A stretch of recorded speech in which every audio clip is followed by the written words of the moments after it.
안녕하십니까, 캐드신 신동진입니다. 지난 시간에 배웠던 내용 간단하게 복습하고 다음 진도로 넘어가겠습니다. 가운데 있는 제품은 경첩입니다. 양 옆에 있는 금속판이 가운데 축을 중심으로 움직이는 그런 제품이죠. 3D 모델링한 형상을 3D 프린터로 그대로 출력을 하게 되면 이 경첩은 하나로 합쳐져서 제품이 만들어지게 돼요. 그렇다면 1번 부품과 2번 부품은 서로 움직일 수가 없겠죠. 그 제품의 기능과 목적을 달성할 수가 없습니다.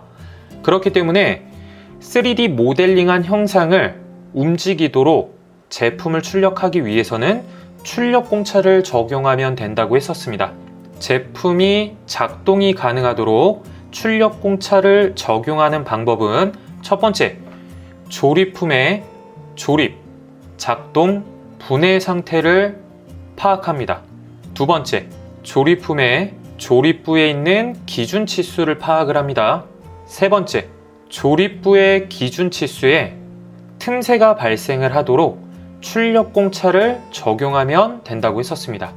이상으로 복습 마치고 연습 도면을 풀어보도록 할게요.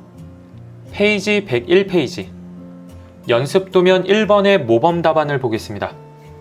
회색 부품에 출력 공차를 적용을 한다면 직경 5에 플러스 1.0의 출력 공차를 적용을 해서 직경은 6으로, 그렇다면 양 옆으로 틈새가 5mm의 틈새가 발생을 하는 거고, 그 다음 깊이 0.5의 출력 공차를 적용을 해서 이 아랫부분에 틈새가 발생을 하도록 출력 공차를 적용을 했습니다. 지난 시간에 했던 내용이니까 간단하게만 하고 이건 넘어가도록 할게요. 여기에는 마이너스 1에 출력 공차를 적용을 한 거죠. 그리고 여기는 마이너스 0.5에 출력 공차를 적용을 해서 이렇게 총 3곳에 출력 공차로 인해서 틈새가 발생한 것을 볼 수가 있습니다. 연습도면 1-2를 보도록 하겠습니다. 사각기둥의 형태로 이 구멍으로 쏙 조립이 됩니다. 그렇다면 지금 이쪽 이 4개의 면, 그리고 이 바닥 부분의 면에 출력 공차를 줘야 되겠죠. 기준 치수 5의 출력 공차 플러스 1.0을 적용을 해서 그 크기는 6. 마찬가지로 여기도 1.0을 적용해서 그 크기는 6. 깊이는 0.5를 적용을 했습니다. 1을 적용을 해도 돼요. 1을 적용을 한다면 이제 6mm가 되는 거겠죠. 그래서 출력 공차를 적용을 했기 때문에 지금 이쪽 부분에 틈새가 발생을 하는 것을 볼 수가 있습니다. 이 깊이도 마찬가지겠죠. 이번에는 파란색 부품에 출력 공차를 적용을 해보겠습니다.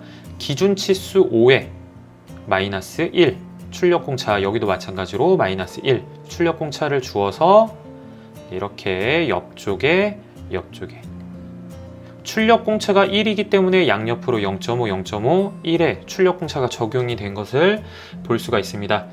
그리고 튀어나온 부분의 길이 마이너스 0.5 출력 공차를 적용을 해서 여기도 마찬가지로 이제 틈새가 발생을 한 것을 볼 수가 있습니다. 연습도면 1-3, 지금 이 회전체가 이렇게 회전이 되게 하기 위해서는 지금 이 조립이 되는 축 부분 뿐만 아니라 지금 여기 맞닿고 있는 부분에 출력 공차를 적용을 해야 되겠죠. 기준 치수를 먼저 파악을 해보겠습니다. 축이 되는 조립부 직경 3, 여기도 마찬가지로 3, 여기에 출력 공차를 적용을 할 거예요. 이 부품의 구멍이 훨씬 더 커지도록 플러스 1.0을 적용을 하면 여기는 파이 4.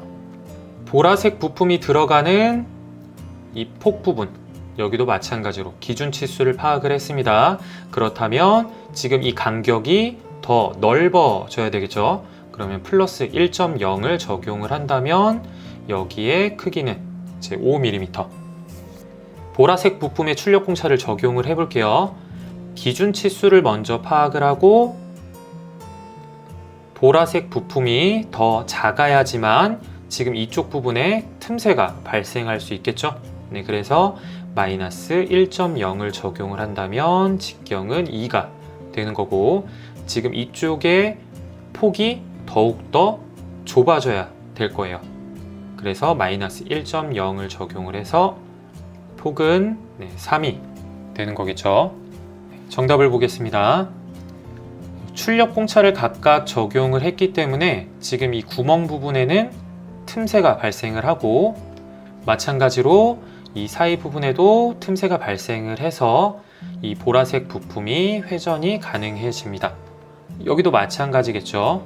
틈새에 모두 틈새가 발생을 해서 3D 프린터로 출력을 했을 때 회전이 가능해집니다. 연습도면 1-4. 지금 이 청록색의 부품을 이렇게 양옆으로 이동이 되게끔 만들려고 합니다. 지금 이쪽 맞닿는 부분에 틈새가 없기 때문에 이 상태로 출력을 한다면 붙어서 출력이 되겠죠. 그래서 이 맞닿는 부분에 출력 공차를 적용을 할 거예요. 그렇다면 이 회색 부품에 출력 공차를 적용을 한다. 이쪽 부분이 더 커져야 되겠죠. 이쪽 부분이 더 커져야 될 거예요. 그래서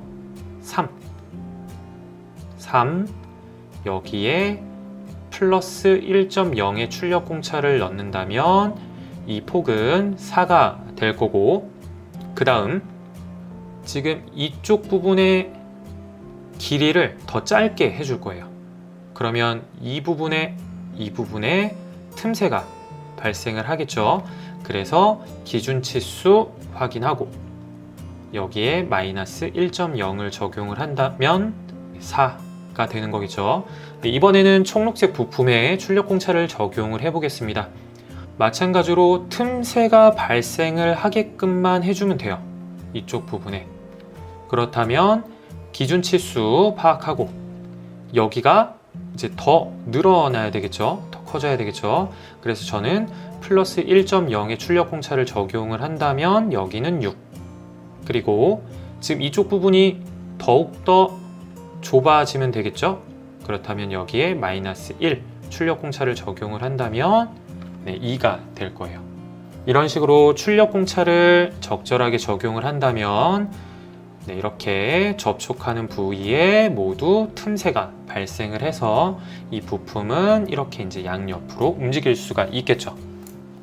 출력 공차에 대해서 잘 이해가 안 되시는 분들은 제 카페에 오셔서 질문을 남겨주시면 되고요.